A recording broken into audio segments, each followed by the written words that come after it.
I was hosting cruises. Just getting a whole bunch of car clips together, and then we just take over the highway and all that.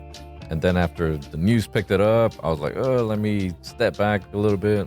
There was causing havoc. Yeah, we came on Shutting the down news the twice. streets. Yeah, Fox 4 News picked it up twice.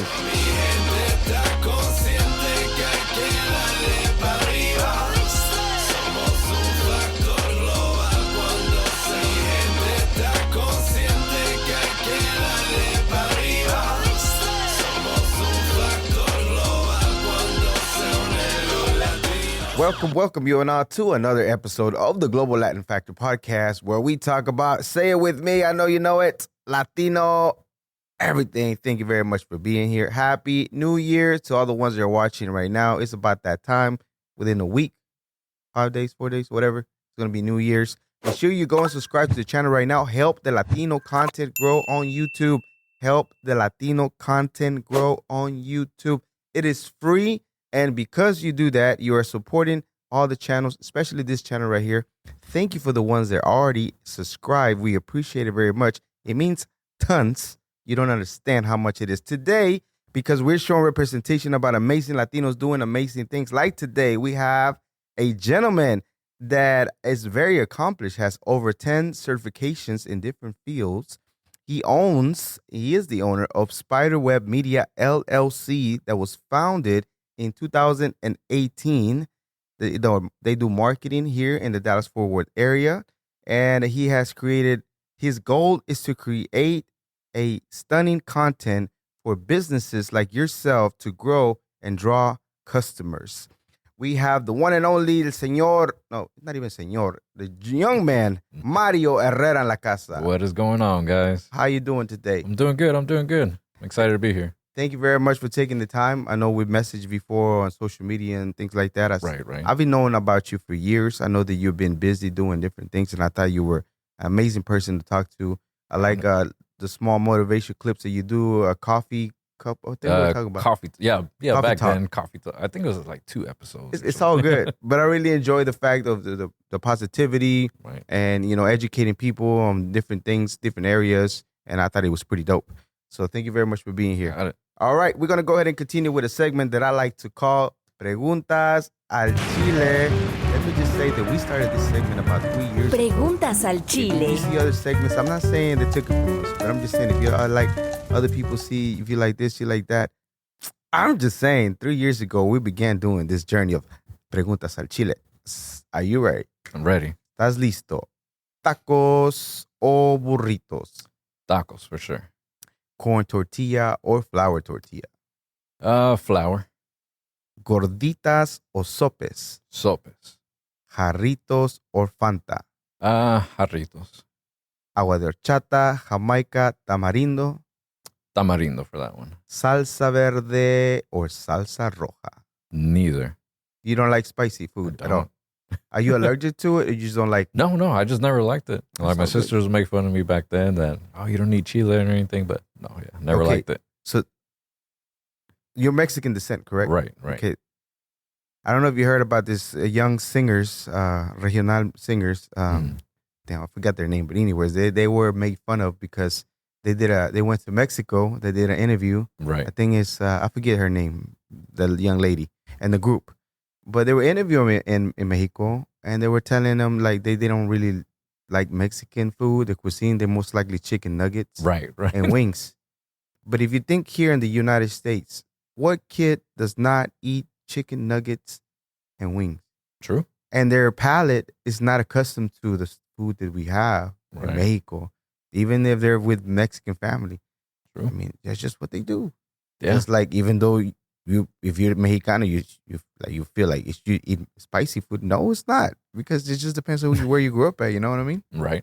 So when did you find out you didn't like it at all? Just always? Since I was little, I was like, I don't want to be tortured while I'm eating. Like, I'll do Valentina and all that, but as far as like hot sauce, no, can't do it. Hey, it's all good, so good.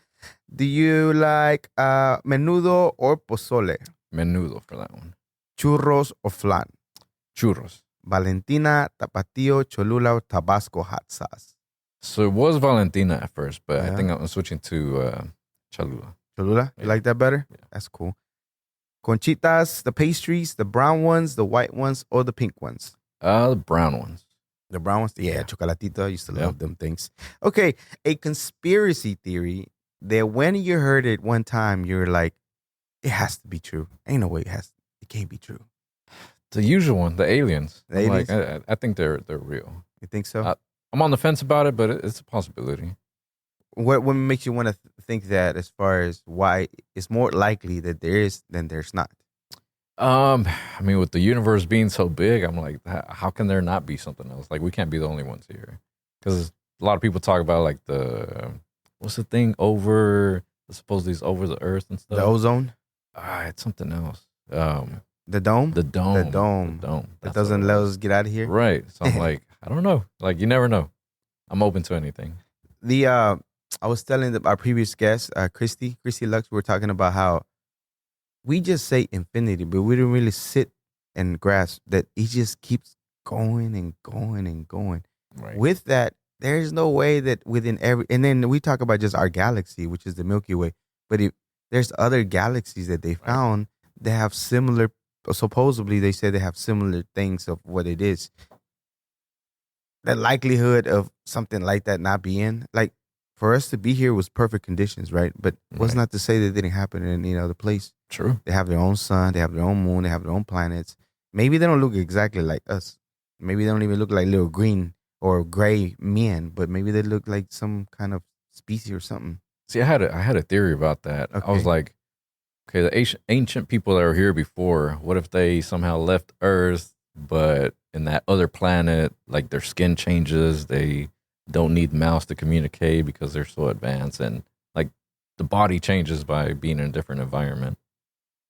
Yeah, because if you think about it, it's just depending on the region on Earth here that you are, you look different. Like Europeans have a lot of hair because it's a lot of colder, or it's colder in climate, so you need more, different things to adapt to that particular environment, or even your skin tone changes.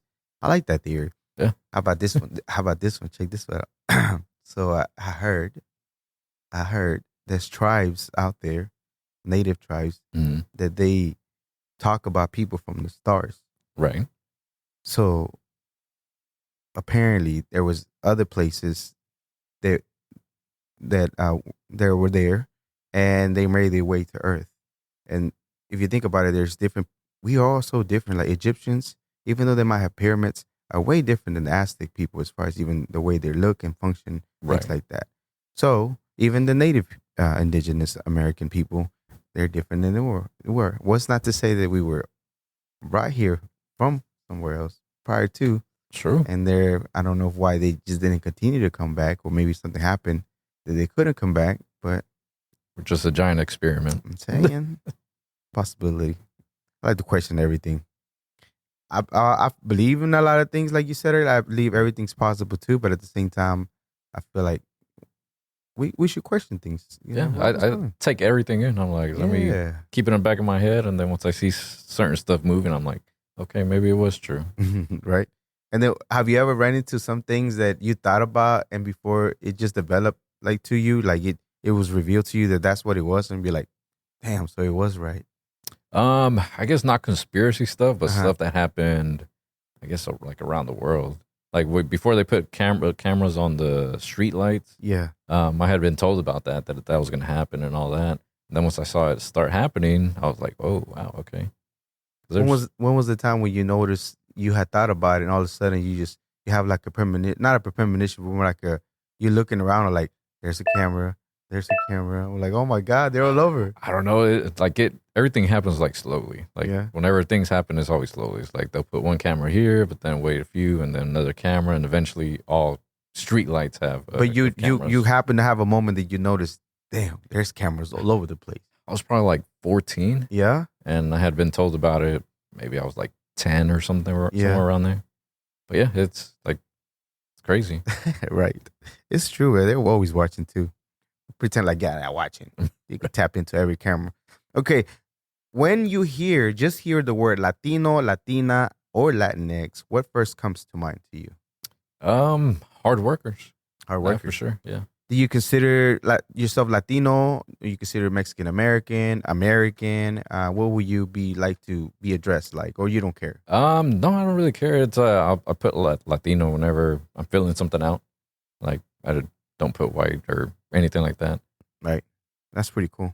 Alrighty. So tell me real quickly before you get into your story, the name of your company is Spiderweb Media. Has it always been Spiderweb or it was changed? It was changed. I don't know if you found those those old photos that I used to take. So it used to have a spider logo. Right. And it used to be just Spider. No, it was ES Photography. ES Photography. Yeah. Okay. And then I kind of changed it from there because I was like, I don't want to stick just in the photography realm. And then eventually that sort of grew to Spiderweb Media, or just everything media related. Then that's what I offer. Okay. So what made the first company? What was it? A kind of like a company that you wanted to start up? Was it just first one? And what did it mean by E? What is it, E? Oh man. Okay.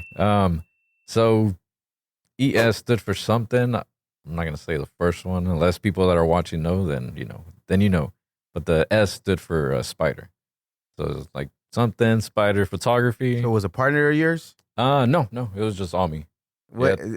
I don't want to push on it, but is there a secret? Why do you want to keep it a secret? Somebody that you don't. No. Okay, I'll say it since people are watching. So it was S a spider photography, but there was a reason for that. But yeah, I was like, no, it doesn't sound professional. I would need something where I can do photos, videos, and everything like that. Yeah. That's where I changed it to Spiderweb Media. Yeah. So kind of the spider web was where everything's connected together. The photos, videos, shooting content and all that. Everything's connected whenever you're doing marketing. So it's a web of different media, different places that you can branch out to do whatever it is that you do nowadays. Yeah, that's pretty cool. All right. So do you have you were raised here in Dallas, Texas? Right. You always been here. You moved around in different areas. Right. Do you remember did y'all move a lot? Is there a reason why y'all moved a lot, or did you just? I don't know. I feel like a lot of Hispanic families move a lot whenever like they're younger. Yeah. It's like you're either living with someone or you're living here for a little bit, then you move the next year. But yeah, I don't know why we moved a lot. Yeah. Did you is there a particular neighborhood or place that you liked a lot that you had good memories with growing up? Yeah, so it was an apartment complex on Northwest Highway, and I think it was Skillman area. Yeah. But they knocked it down and they I never realized how big those apartments were, but there was like 5 swimming pools in that apartment complex. Are you serious? That's how big it was. Yeah. But yeah, they knocked it down, put a whole bunch of Targets and Walmarts and all that. But yeah, I think that area, I guess it's considered North Dallas area. The North Dallas, Delia and all them area, around that area? A little further down. So Skillman and Skillman and like East Northwest Highway. Yeah. Was there because of the pool that you had great memories, or you just growing up there was pretty no, just growing up there. Had friends, we'd be out there like at night, just pretty much doing anything. You had pretty a lot of freedom when you were growing up? Was your strict parents? No, I barely could go out. So whenever I could go out, then I enjoy it to the fullest. But yeah. So your parents were kind of strict with mom and dad? Right. Yeah, and that's because of other things that they seen when you were growing up? Like, probably, yeah. It's like they don't want to, go down the wrong path. But either way, like you kind of go down the wrong path and then eventually you kind of straighten out. And yeah, that's pretty cool. All right, so I remember you say that you didn't know exactly where your parents were from. Like, so you're first generation, or your parents been here, your grandparents got here first? How did it work out for you? So it'd be me. They're from Mexico, and then pretty much we came here. Pretty much born here. Like I haven't left Texas ever. I think ever. No, ever. You never. What part of Mexico are they from? Do you know? Coahuila. Yeah, and they never talked about going back or going visiting by any chance? No, not really. Really? Do you have any urge or desire to just check it out to see where they grew up, your parents? Somewhat, but at the end of the day, I'm kind of want to travel to different places. Like outside of Texas. Where is give me the 3 top places that you really want to see. Top places, I'd say Alaska. Canada for sure. The third one, something local. I don't know on that third one. No? But the top ones, maybe Hawaii. I wouldn't Hawaii. mind going to Hawaii. I like Canada. Canada was nice. Hawaii was dope. It was freaking amazing. I recommend How's it. the weather? It was beautiful, nice, pleasant, water all over the place. Why Alaska? That was an interesting one. Just to check it out, because I don't feel a lot of people travel to Alaska just to go check it out. Would you go during the summertime? Because I heard it's beautiful Mhm. during the warm weather. Right.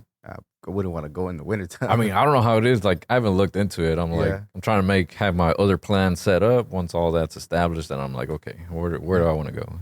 Have you gone? So you never left Texas at all whatsoever? Never, unless like Wow. it's for work. I've gone to like Colorado, like Las Vegas, and all these different parts. But out of the states?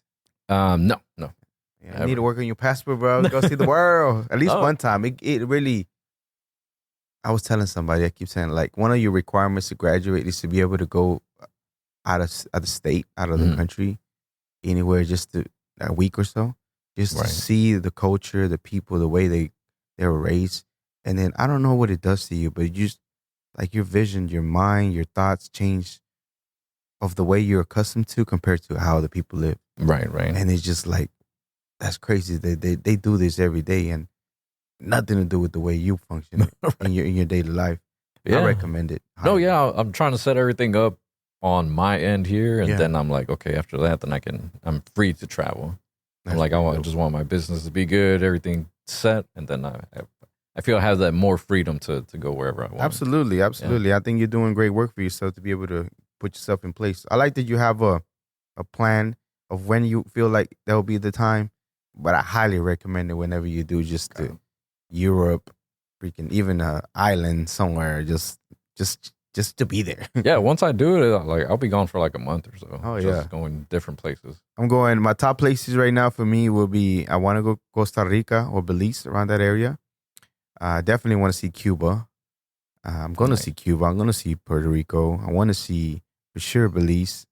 And then Europe, I don't know why Ireland draws me to go and check it out and see. Right. Maybe just some of the scenery of movies where I picture myself just drinking stepping outside wherever I'm at, enjoying the cool air and just sipping some coffee and be like, Nice. oh man, I'm here. Look at this. What about France? Have you been to France or anything?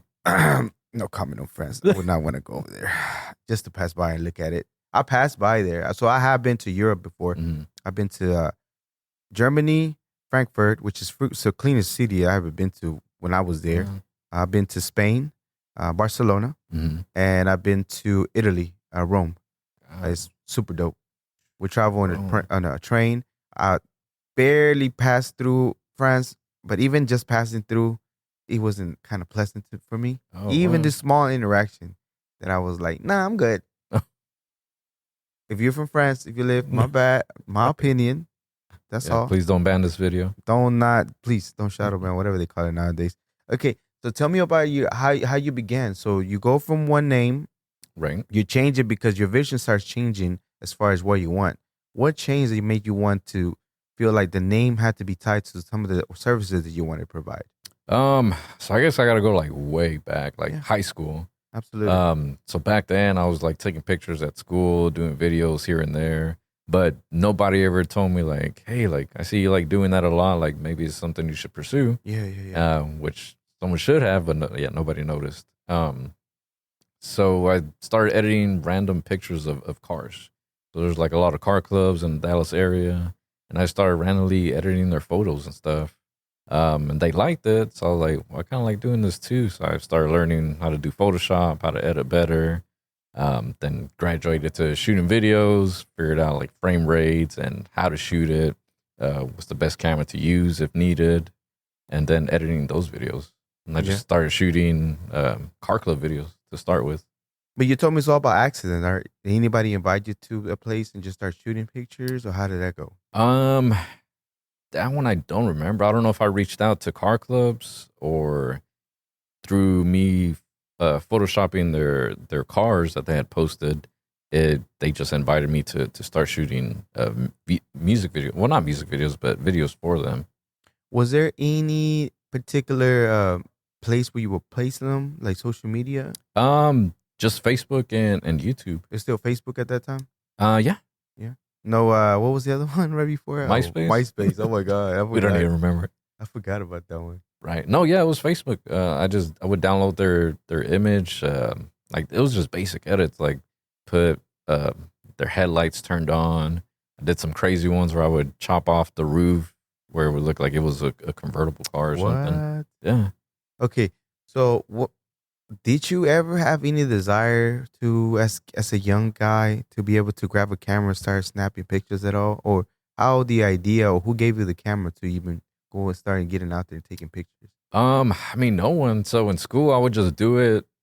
Like if we had little activities we had to do and they needed pictures, I would just volunteer so I wouldn't have to do the work. Did you use their camera? Their camera, yeah. Yeah. It was a big camera that it used a floppy disk Oh, to get the images. A floppy disk used to be Yeah. what a memory card Right. is nowadays. Back in the days. It was just a big square, and I was like, I mean, whatever gets me out of having to do the work, then that's what I was doing. Then eventually, I got my own camera. I think I found it at a pawn shop or somewhere. Really? But it was a little pink point and shoot camera, just a little regular one.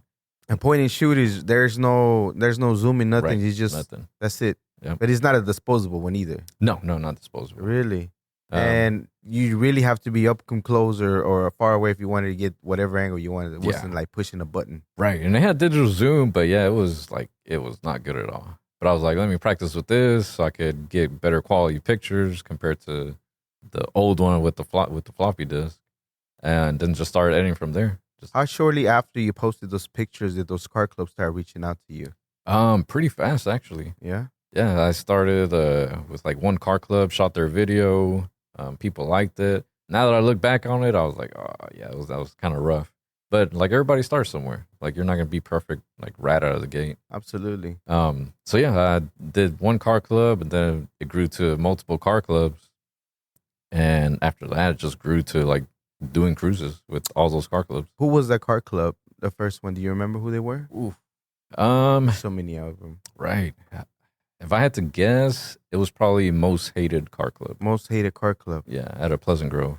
And did you just shot the actual footage and then did you embedded any music in it? Yeah. I put music. Cut up the clips of like them doing burnouts or swerving on the highway and stuff like that. How long was that video? The first one? Was that the very, very first one?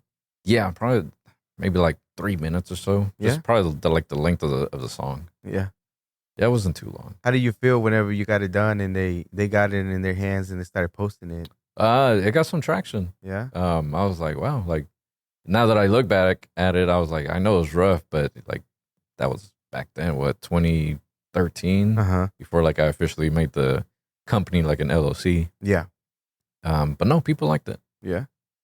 And then after that, of course, all the other car clubs just wanted to. Was there anybody else doing what you was doing at that time? As far as I know, no, not like locally. Afterwards, yeah, because I mean, there's always photographers like at car shows and all that. But as far as doing like music videos for car clubs, I don't think so. Okay, not that I saw. So you continue working on that. I'm pretty sure you're working your regular job, but just keep working on the craft. So you just continually keep showing up and working with different car clubs. Yeah, pretty much. And then I can't remember which one happened first, but I'm pretty sure it was car clubs. And then just started shooting music videos for local artists. For local artists. Right. What was your very first music video, and who was the artist? You remember? Jeez, that one I don't remember. No. It's been a minute. It was 2013 or 14, somewhere around there? Yeah, it was like, what was that, 10 years? Yeah, 10 years ago. Yeah. I do know. Donnie Boy. I don't know if he still goes by that Donnie name. Boy. Oh yeah, I know he is. Yes. He's a good rapper. So shout out to him for letting me shoot the Stoner very first Circle. music. I don't know if they still do music, but I had seen them not that long ago post, or I might have them on social media. Stoner Circle, Donnie Boy. Yep. Yeah. Yeah, he let me. I told him like, hey, I'm trying to do start shooting music videos. If like I'll do it for free and all that. And he was like, yeah, come on. And he raps good. Oh, he's a really good artist. Yeah. He's a really good. He got great lyrics. Oh yeah. So the very first one. That was And- the very first one. Okay, take me back that place. Where was it at? What was the idea? Did you have? You never done a music video. How did you Never. prepare to try to even begin to do a music video? So main thing that I did was just like listening to music Mhm. to see what he was talking about, to see where we could shoot it. He had ideas where he wanted to shoot it. So I kind of went based off that. I think it was at his place where he would record the music. We did some in a parking garage in Fort Worth. Where else did we do it? Some other random areas just to show, I guess, different parts of Fort Worth. Mm-hmm. But yeah, I had like the equipment I had a stabilizer made out of PVC and stuff. You made your own. Made my own. I YouTubed it. I was like, I can't buy one yet. So yeah, I made it out of PVC. That is crazy. Yeah. Oh my goodness, that is wild. How did you find Donnie? Did you see him around? So the very first time I met him was with U-Dog. I think he was recording a song with him or something, or U-Dog was So you were in the studio visiting? right, yeah. Because I don't know how I met U-Dog, but There was a lot back in the days. In that time, there was a lot of people doing car shows, but they were also selling their CDs at the time. Maybe during that time, or Probably. Traders Village too. There was a lot of them selling CDs True. at that time too. yeah, I don't know how I ended up in the studio when they were doing their thing. But yeah, when I first heard him rap, I was like, oh man, like he's a good rapper. Like the sound, like the lyrics, how he puts them together, it was good. So once y'all shot the video and put it out, how was the feedback? First of all, was it difficult for you to get matching the lyrics or what you wanted to see? And of course you were doing it for free. I don't know if he had high expectations. Well, Right. what did he say once the finished product was done? I don't remember what he said, but I mean, a free music video is a free music video. So, hopefully he liked it. Because I don't know if he had a lot of videos at that time, so he was like the perfect person to start recording with. Yeah. And then how did you feel whenever it was already done, said, and out in the world? I mean, back then, from never doing a music video, I was like, oh, I did a good job You did a great job. with my PVC stabilizer. That is wild to me, bro. Yeah. And not to mention 10 years ago, you've been 10 years in the game. They say 10,000 hours to be able to get mastery. Right. I mean, you have to do the grind to be able to get to where you're at now. Yeah. You know, A lot of people forget that. Yeah. Now, what is the how many rough estimate? How many music videos do you think you shot from that time till now? Because I know you not even 8 months ago, maybe you posted a music video on your channel from a gentleman. So I know you still do some of the music videos still. Right. Yeah. So I guess depending which one it was, if it's Keo, then that was the most recent one that I did. I believe so. It was in Spanish, if I'm not mistaken. Okay. Yeah. So it's him. Yeah. So I'll do music videos here and there, but it's just certain people. Like if I had worked with them in the past and I've known, I guess the guy he's working with helps him, I guess, get these music videos going. Right. And I've worked with him from 2011 or something. Oh, wow. So I don't really do music videos anymore, but if he asks, I'm like, okay, yeah, I'll go out there and do a music video. As far as the total, I have no idea. Maybe 50 or more if I had to guess, because it's different ones. Like there's rap videos. There's one I did with the lady that I guess more church related. Yeah. And then it's just random videos, but they're not really considered music videos. Okay. What was the biggest artist that you remember doing a video with, of one of the artists that were working with that person? I know that you are enjoying the episode for today. If you are, so please subscribe to the channel, leave us a comment, leave us a thumbs up, and now back to the episode. Probably the biggest one was Big Gemini. Big Gemini? Right. Big And Dallas? same thing. I have behind the scenes pictures of my PVC stabilizer on that one. How long did you use that before you upgraded? Because it seemed like you were investing on the business too, on Right. your equipment. I don't know how long. But it works though. Yeah, So why like change it? surprisingly it worked. But no, yeah, now there's like electronic ones and all that. So I use those now. Yeah. It makes it much easier. So from that, were you doing and distributing your business card and people were finding you, or did you have your channel or posting on social media? People were referencing you to do the church and different things, because you're really, I've seen the roofers and more recent stuff. But at that Mhm. time, were you doing quinceañeras? Were you doing weddings? Right. You know that stuff. Yeah. So pretty much everything's come from Facebook. I used to pass out business cards back then, like when I was shooting the cars. Yeah. But nowadays it's just social media. I was doing like quinceañeras, weddings. What else? Just like portraits and stuff like that. I was like, anything to keep me practicing and put more content out there, then perfect. Yeah. But on the back end, I was working on other stuff while putting that out there. Yeah. What were the other things that you were diving into as Like you were growing? building websites, the whole marketing aspect, how to run ads, the psychology of marketing. That's Yeah. like the biggest thing that I enjoyed more, because you kind of have to think of how people think whenever they're looking at your product. Okay. And just all that included. But I didn't tell anybody. I was just putting my regular stuff out there, because I was like, I don't think anyone's going to be interested in marketing. But I had been doing that since 2018. What turned you that direction? What made you want to start, even though you were not telling people, to look into it and start really diving in there really deep, even to the psychology part? Because some people say they're marketers, but all they do is take your money and run ads, which it could yield results, but not all the time. Right. Forgot what the question was. When did you see that you needed to veer that direction with marketing, God. even though you were doing the photography, which kind of technically a little bit entails part of the marketing, but not everything. It's just one aspect. But when you saw that, you were like, I need to start steering this way because I see there's something happening here. So I'm going to say when I made the company in LLC, so like 2018. 2018. I was working on a website for a roofing company. And then on the back end, you see all the analytics where people are landing on, if they're like spending 2 minutes on looking at your photos, the form submissions and all that. And I was like, I like this. Like, I enjoy looking at data. And I was like, I think I'm going to keep looking more into this. And then over the years, I was like, okay, I'm studying how to do Google Ads, how to work Google Analytics and all that. So I was like, eventually I'm going to put it out there and then start marketing for companies. Okay. Why did you decide to take it into an LLC? It's a big commitment. Of course, there's additional funds to even get it done. I don't know if you did it yourself or you went through, nowadays they have these websites that you're able to file it. Right. Why did you want to take into that? Because it's a more serious step whenever you get into that. Right. So to be able to get paid from that first company that I was managing their website, so I created it and then started managing, they needed like a W-9.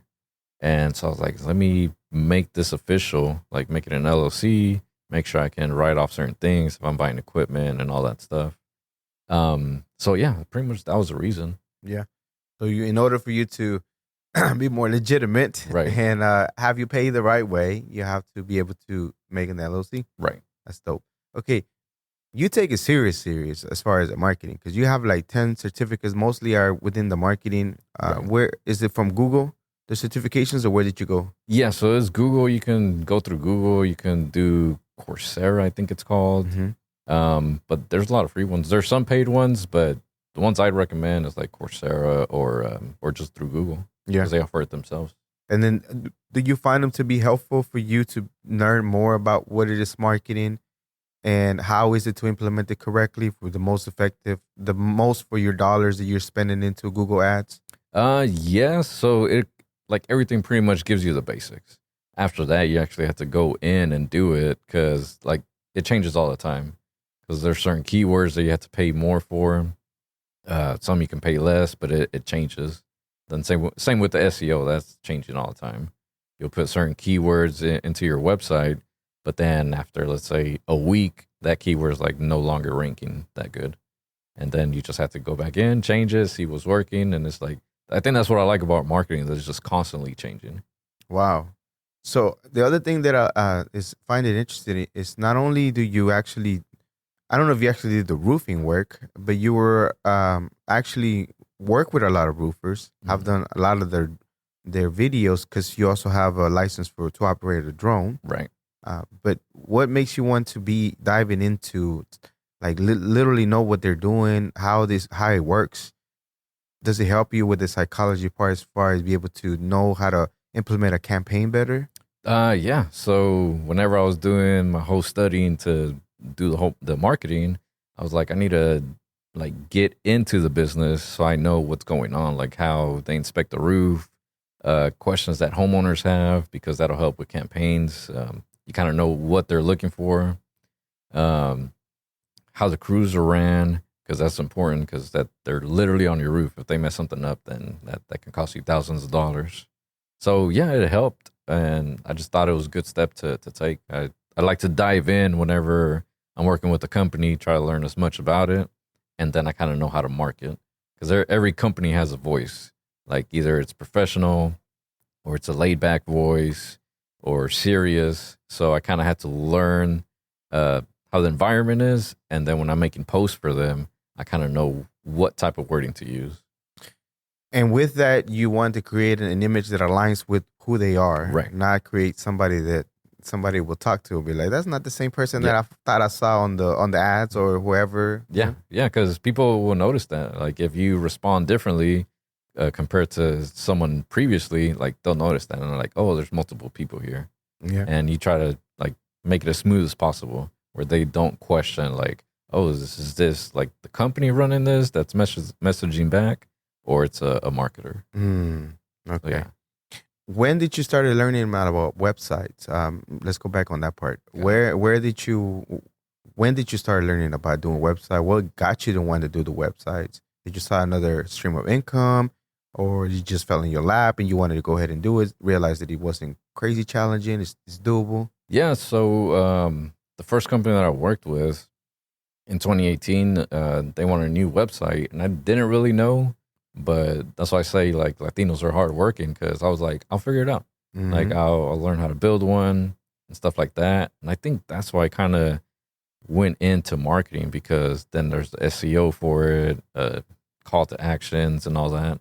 And I learned all that. Tell me about the SEO. What is it? What does it stand for, and what are you aiming to do whenever you create an SEO website or even a campaign? So search engine optimization. So pretty much, let's say, I guess we'll stick with the roofers.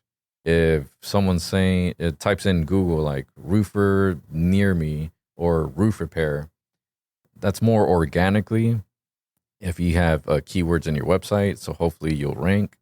If you have enough keywords, then it helps. But that's the free version versus running paid campaigns. Because paid campaigns, same thing. You can put keywords if they're searching for that specific keyword, or you can put like a broad. So if they're searching for a roof replacement, but then they type in roof repair, like your keyword is roof replacement, and they say roof repair, it's still kind of close. So it'll still show your ad whenever they type that So in. on your website, when you're building it, you want to include roof repair somewhere in the wording of this to be able to line up with Google, so they'll be able to pop up. Right. But it takes longer doing it that way Yeah. versus paid campaigns. But so if you have the budget for it, yeah, paid campaigns are easier. What about people that's like, why do I have to pay? You know, if I just do the free version, the this and that, I'm just giving you your money. Right. What do you say to people like that? Is it effective? As far as paid campaigns? Yes. Yeah, no. I started doing paid campaigns for this new company that I'm working with now. And yeah, they saw results within the first 3 days. Like, because I can track how many phone calls, if people ask for directions, form submissions, and all that. So I can track that it's coming from Google, what keywords they typed in, and then because you can click on Google to make a phone call directly. Yeah. And that's what they wanted. They wanted phone calls. So I was able to track what keyword they typed in, and then that resulted in the call to the business. Now, because I watched some of the marketing videos too. A lot of the times, have you run multiple campaigns to try different phrases to see which one's giving you better results? Right. Do you use that strategy, or do you just focus on one first, let it run, and maybe redo the next one and let it run? Or how is yours for you? So I do multiples because you could do like display ads or just search ads. I guess depending what you're trying to market. Got you. Search ads for sure. I always run those. Display ads too. If I'm trying to show like images, there's YouTube ones you can run too. If you have like a 15-second video or so. But yeah, you do multiple just depending on what you're marketing. Okay. And is that only for the campaigns? For example, Facebook used to be able to give you a whole lot more but now it seems like to open to your audience, your own people that like you have to pay some money to be. Is Google Ads kind of like that?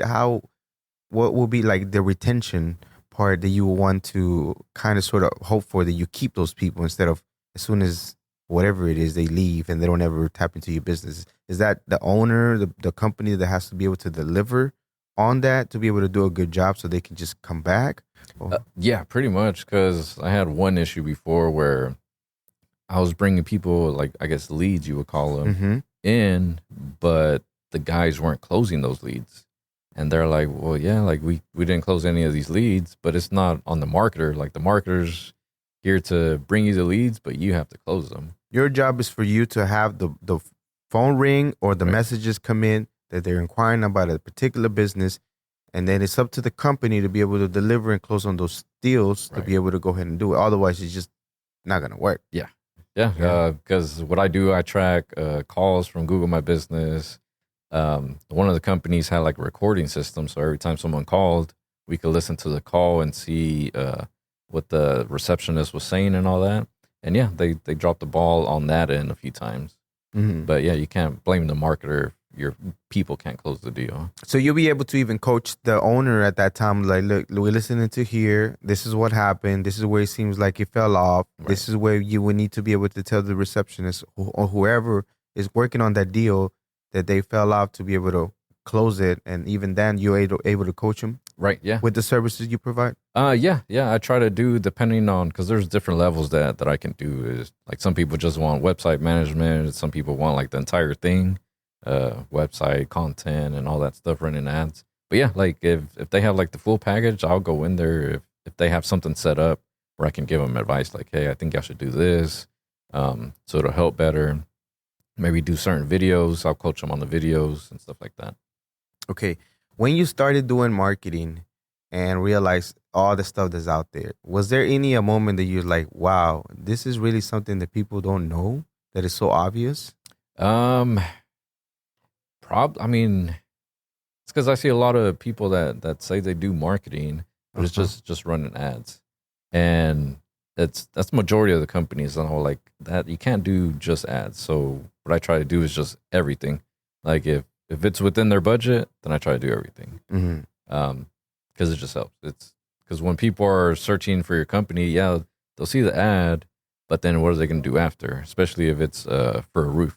Roofs can be 20,000 plus depending on the size. Yeah. So they're not just going to give that house to anyone. So they're going to do their research. They're going to go through Google, look at reviews. If you have social media, they're going to see if you're doing that, especially your website. So if all that's not aligned, then you're not going to get that job. Yeah. Okay. The as far as the psychology part, you had mentioned earlier the psychology part. What do you mean in regards to that? What does it mean? What are you looking for? What do you see? What was the things that you started noticing that you were be able to, I don't know if you implement psychology or know about the psychology of the business or the customer that helps you create the ads? So pretty much every company is different. So I just look at just the data. So if people are, let's say, we'll stick with the roofing. If people are looking at the images more than everything else, then I'm like, okay, we need more images. Yeah. If we put out a video, you can see how long they watched the video. Right. And then I'll go back, look at the video and what did we talk about, where they fell off. And I'm like, okay, majority of people are interested in this subject. So the next video that we shoot, we'll kind of stick with that and make it longer and just scratch everything else. Wow. Age groups, if it's female, male, like you get a lot of data. Yeah. Which a lot of people don't What know. makes you want to, what did you see on data, whatever you want to call it, that you started noticing that you really like to look into these things? What is it? I have no idea, to be honest. I like numbers. Like I like doing finances and all that. And I don't know if that's related to data, but I don't know. I enjoy it. Like I don't want to keep doing the same thing every single day. So with these different companies, it's different data that I'm ingesting. and then trying to figure out what's the best way to market. So you can have 5 different roofing companies, but none of them run the same way. None of them are established the same way. They're all different. Some of the keywords might be kind of similar, but some of the other things that they do is just not even the same as far as the campaigns that you'll be able to run for them. Right. Yeah. And then even then, what I try to do is I limit how many people of the same company I work with, because it just becomes like a conflict of interest. Where it's like, well, what do you mean you're running for 5 companies and this company got leads, but this company didn't? So it's like, I try to limit that. Yeah. Okay. So we usually try to stick with just one of a roofing, one roofer, one whatever it is, just to make sure that you keep it fair for them. Right. And it's not a conflict. Right. That's cool. Because I'll be like taking all of them. I'm just kidding. I won't take guest money. Okay. The drone. Mm-hmm. So you started implementing the drone. When did you start implementing the drone? Why did you want to? Now it seems like everybody and their mama has a drone. Right. But there's certain things that you have to do correctly to be able to operate a drone. Can you tell us about that? Why did you want to implement a drone? And what is the correct things that you need to have here in the Dallas-Fort Worth area that you don't get yourself in a pickle, in trouble? So first thing you need is a Part 107. So you got to go in. I don't know if they're doing it online now because with COVID that happened. But you used to have to go into this office, cameras and all that, take the test. And as long as you passed it, then you get your Part 107 card. And then you can fly drones legally for profit. What people kind of forget about is if they think they're not selling it. If they're not selling it, they think it's fine. But no, let's say you're shooting a house for your friend that they're trying to sell. Mm-hmm. You can shoot it, not charge them, tell them, yeah, it's fine and all that. But down that road, you're going to make money. Even if you didn't sell it right then and there, you're going to make money. So you can still get in trouble for that. And I got called in to the FAA one time. You did? I did. What happened? Can you tell us a little bit what happened? Yeah, so I had posted a video. So one thing you're not allowed to do is fly over highways where cars are passing by. And 100% forbidden. Yeah. Because if something happens, that drone falls, hits a car. Creates an accident. Yeah, an accident, people get killed. So like they treat drones just like if it was an airplane. An airplane. Like if you shoot down a drone, it's considered like if you're shooting down an airplane. Really? Yeah. Wow. Yeah, you're not allowed so it to could be a felony. Yeah. You definitely go to jail. Okay. So tell us about what happened. So I was doing a video for a new building that was being constructed. And one of the shots I did, I flew over the highway to kind of like present the building. And I guess someone saw it. And I guess they told the FAA, like, hey, here's a link of this guy that was flying over the highway. And then, yeah, I got a letter. They called me up there and I had to explain what was going on. So I told them, like, at first I didn't know you couldn't do that because I knew there were some rules. But as far as that one, I thought it was fine. And yeah, they're like, well, just don't do it again. And yeah, just left the office. So when you took your test, that part wasn't covered as far as you don't remember if it was one of the questions that they had not to do that. Right, because like you can't fly over crowds. And in my mind, I was like, okay, well, that makes sense. You know, if it falls, it's going to hurt them. But when someone's in the car, I kind of thought about it different. And yeah, I made that mistake. And well, especially putting it on YouTube. Was it a fine that they give you or what was it? Yeah, so, well, they didn't give me a fine for that one because it was like my first offense. Mm-hmm. But if they catch you flying without the Part 107, let's say it's just you probably get fined like $1,000. I don't know if they've changed it yet. But if someone hires you, knowing you don't have that Part 107, they'll get fined like $10,000 for hiring you for not having a license. Right. And they'll fine the pilot like $1,000 around there. Wow. Unless it's changed. How pricey is the certification to get? Is it pricey? Is it hard to pass the test? It's a little hard, but it's open book. Unless they change that too, but it's open book. I don't remember what they charged to take the test. It wasn't in the hundreds, was it? I feel like it was. Yeah. Yeah. But it's worth it. Yeah. No. Yeah. It's like if it's $100, like spend it. Is way better than getting fined $1,000 for each offense. Each event. Okay. Tell me, learning about the drone, some of them. Again, you mentioned the highway. You're not able to fly the drone on the highway. What are the other few that you are 100% not able to do or fly over the drone? Airports for sure. Unless you have permission, but yeah, to fly over airport, that's hard to get permission. And that's So airports, Over what is crowds it? you mentioned. Over crowds, a jail for sure. You can't fly over a jail. I think that's the big ones. Yeah.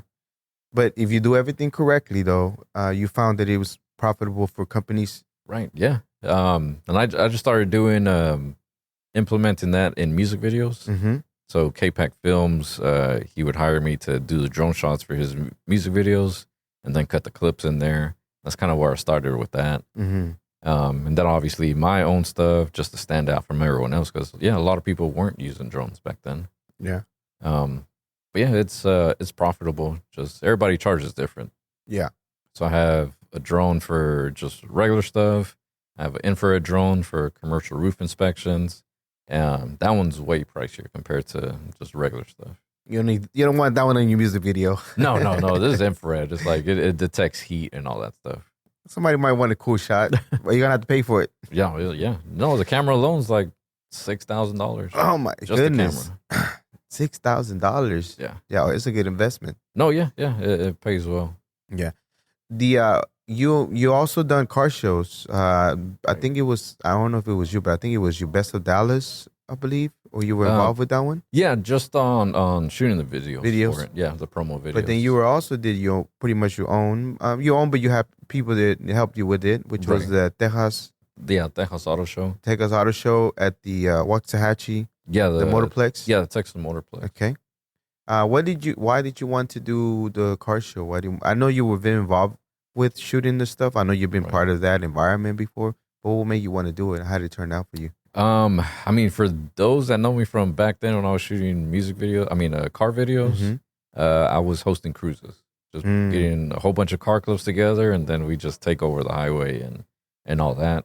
And then after the news picked it up, I was like, oh, let me step back a little bit. What they were doing? Causing havoc. Yeah, we came on Shutting the news down the twice. streets? Yeah, Fox 4 News picked it up twice. Rides magazine picked it up. I don't know who else picked it up, but I was like, oh man, like I didn't think it was gonna get this big. What was the most cars that you ever did in one time? I don't know. I must maybe we had 300 cars in one street. cruise. Probably, yeah. Jesus. No wonder they call you. If anybody knows Rochester Park over there by the Pleasant Grove area, like we filled up that entire park. And then from the park just went down, was it 175 or something? And that's all relationships from when you used to shoot pictures that you got to them that whenever you told them you were hosting a cruise. Right. What did it just entail? Just tell them you're going to be cruising and that's it? And you're going to be shooting footage? Pretty much. Yeah. Yeah. I was like, hey, we should all get together, do a cruise, and just ride around the city. And I didn't think that many people were going to show up, but they did. And I was like, that was huge support. 300 is a lot. Yeah, no, like I had to guess. I wish I had drones back then to take an aerial. You couldn't be on the image. highway, remember? Right. It was in the neighborhoods. He's on the right thing nowadays. He learned his lesson. Right. But okay, so the show, back to the Texas show. You shoot the show. Right. You know, it's a good investment to get that venue, I'm guessing. And how did they react? I know the weather wasn't cooperating that much. Right. Yeah, so it was raining at the beginning. But that's what made me want to be involved with the show from back then, where I couldn't host an actual show and just cruises. I was like, let me get people that I still know together, or anybody else that wants to come that I don't know yet. Yeah. And just get them all together in this thing, in the car show. Yeah. And then you had artists and you had DJs and then, of course, the cars. Was there any particular car that was it a custom car show? Was it a trucks only? Was there lowriders or was it open format? Anybody can join? Yeah, anybody could come. It could have been bikes, it could have been motorcycles, lowriders, big wheels, and all that. So whenever you explain it to people, as far as you having this car show, what were you telling them? Texas car show. Yeah, Texas Auto Show. Texas Auto Show. Texas Auto Show is most open format. All kinds of cars here in Texas. Right. We're having them are going to be here, and we're going to have entertainment. Right. Yeah. Because I kind of got in late. Because I didn't get on the ground floor when it was being planned and all that. So I came in later on to help with the website, shoot the music videos. I mean, the videos and all that. But yeah, it was just pretty much we invited everybody. We didn't run ads or anything. We're like, let's see how this first one goes, and then depending how this one goes, if we decide to do another one, then we'll go like full blown running ads and all So that. with somebody else's project, then you help them Right, keep it pretty much. running? Yeah. That's Yeah, dope. we kind of just partnered up and just joined forces to try to make it happen. By the look, it seemed like it was your car show Oh, by itself. Oh, no, just looking from the outside, looking at got it. just. Okay. But I know there was other people involved. But it's Right. pretty cool that you jumped and then you did what your part that Right, you right. needed to do, which is awesome. How was the? Who was your entertainment at that time? Who would you have perform?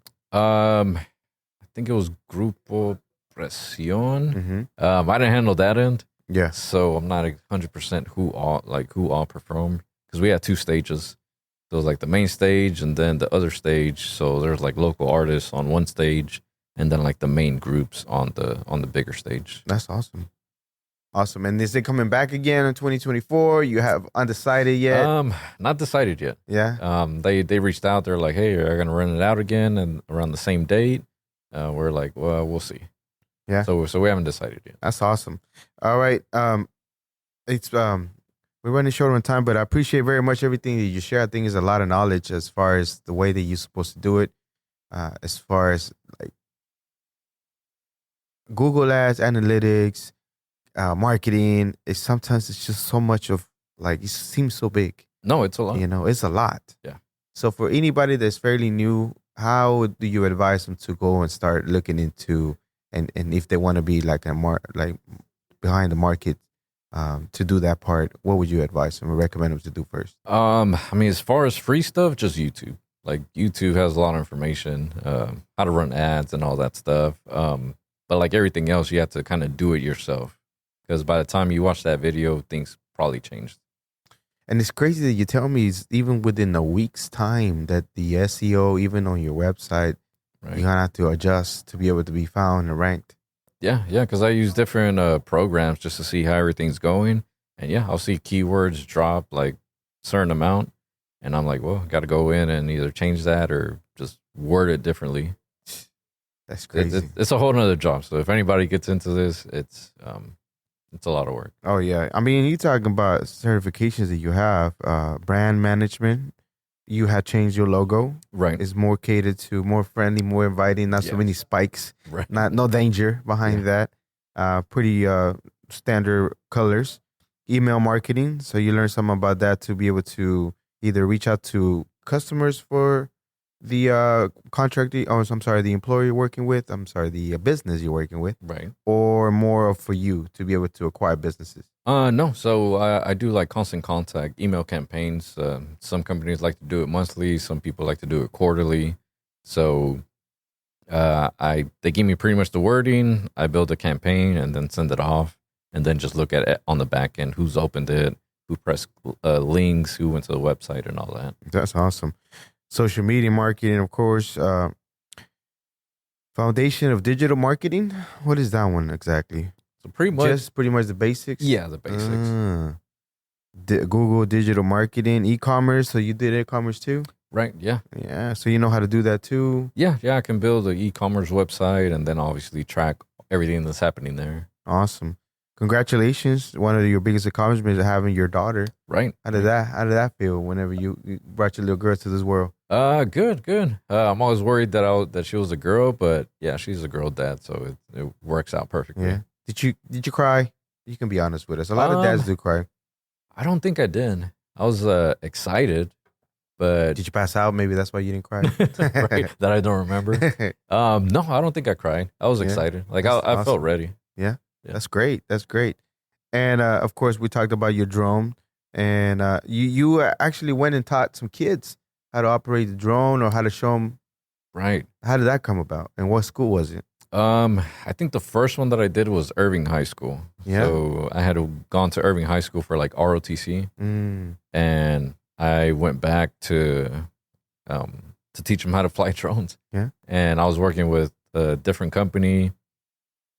He was doing something with the FAA and all that. He was like, "Hey, you want to come and like pretty much teach the kids how to fly drones, what they can do with drones and all that?" And I was like, "Yeah, sure."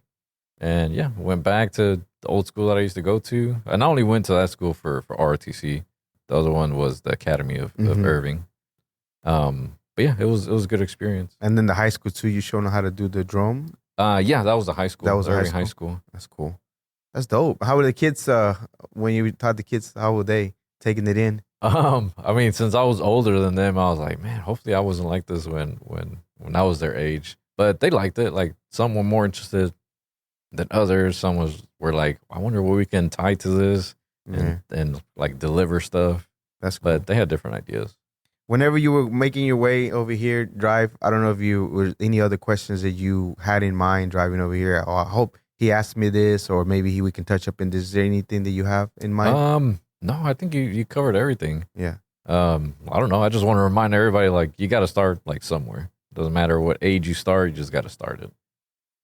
Because start from a pink camera to now, getting ready to buy like a $7,000-$8,000 camera to continue growing the company.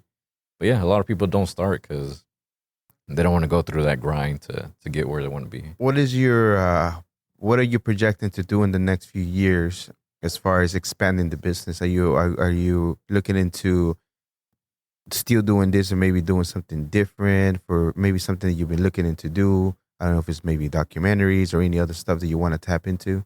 Not right now. So far the only plan is to sign up either 2 or 3 more companies, and then start hiring people to help me with the business so we can keep expanding it. Yeah. Where do you see your vision as the business itself and the entity being? How big do you want it to be? That's something I've asked myself like a lot. I'm like, cause some people want to be business owners, some people want to be self-employed, and I'm like, kind of want to be in between. I don't need a huge company to be happy, just enough to pretty much provide for the family. Mm-hmm. So if it grows, I'm kind of like just taking it by ear. If it grows to where we have like 100 employees, then perfect. If it doesn't, like, I'm satisfied with what I'm doing right now. Awesome. Real quickly before we let you go, all your social media, where can they reach you at if they want to acquire by getting your services for their company? Where can they go ahead and reach you at? Where can they find you? All your social media, not your telephone number. People are strange whenever we made the mistake of putting their telephone numbers in there. I want to take it back, but it's already done.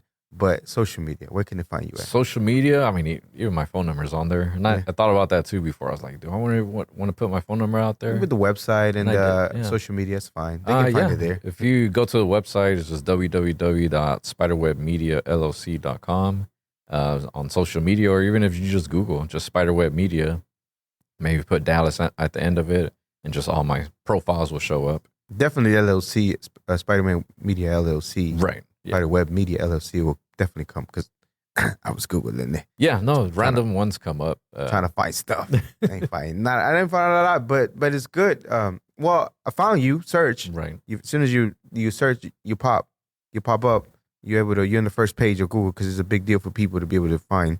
Right. And whenever you're certain phrases, but yours is there, and I was able to find some of the links that you have. So, it works. It works.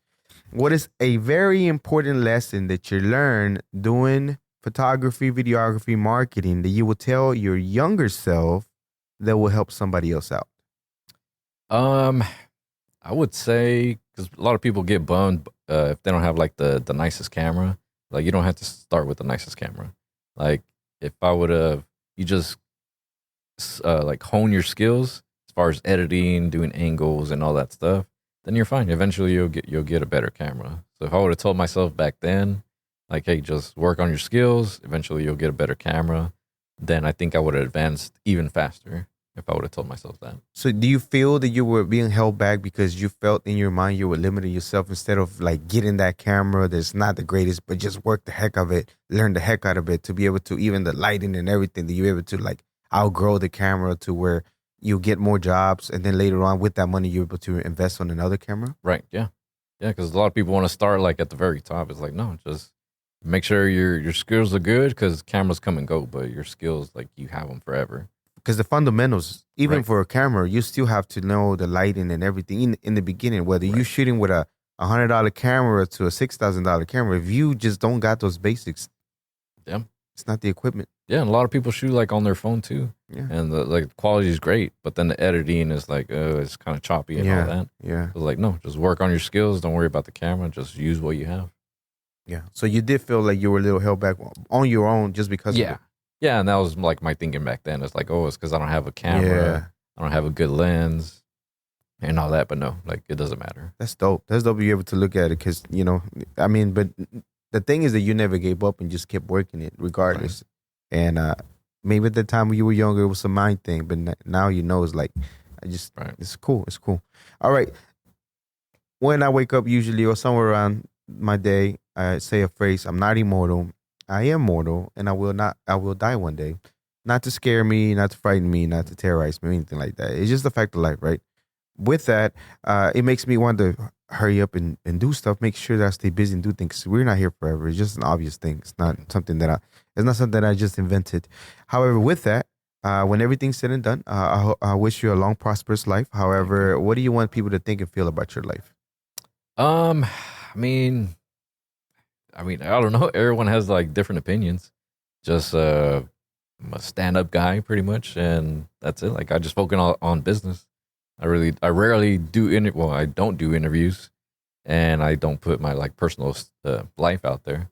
So yeah, if anybody sees other interviews later on, like I don't know. I appreciate you very much. The the fact that you don't do interviews. Right. But you allow me to be able to talk to you. I don't get too personal, but I like to show a little bit of you, who you are, and maybe somebody can relate of the things that you're going through, the things that you went through, to be able to inspire them to be able to do something, Maybe some young person that is a videographer or a photographer, they're dealing with this right now. Like, I don't have the greatest stuff. I don't have the Jordans. I don't have this, dude. Like, focus on running, focus on working your camera, and maybe that, Yeah. And the fact that you created your own stabilizer with pipes at that time, that now you get to invest in your company, your LLC, and be able to get better equipment, some of the top-notch things. But now you have the skills because you worked all those things that were not the best things to be able to work these and get better results. Yeah. And that to me is just amazing, the fact that you were able to do that. And then not only that, but I remember I ran into you years ago. I haven't been knowing about you. I didn't realize how much of the other stuff, but I started realizing some of the other things you do. And I felt like you're a great example to be able to tap into and get to people to know about you and your businesses. It's going to help your business. I hope it does help your business tapping in. But at the same time, the little bit of knowledge that you share with us, will be able to help somebody else expand their business. Right. So I appreciate it very much. And with all the SEO, all the marketing and everything else, and the targeting and everything, I have no doubt that you are definitely a global Latin factor. Thank you so much for being here. I appreciate your time. I appreciate the time that you don't do interviews, but you still took the time to be here. That's why, I've known you forever, so I know. I got to come. Yeah. Thank you once again. No doubt that you definitely are a global Latin factor. Mario Herrera, you are a global Latin factor. Thank you so much for being here. I appreciate it. This was another episode of the Global Latin Factor podcast. Remember to subscribe because it's free. It's free. For real, it is free. Go try it right now. I dare you. Look. And remember, we are just like you. We are humans. We are the spice in this melting pot that it is the world. Till next time. Thank you very much for checking out this episode of the Global Latin Factor podcast. Make sure you go and subscribe to the channel. Check out the content and the episodes that we have ready for you. Thank you very much. Till next time.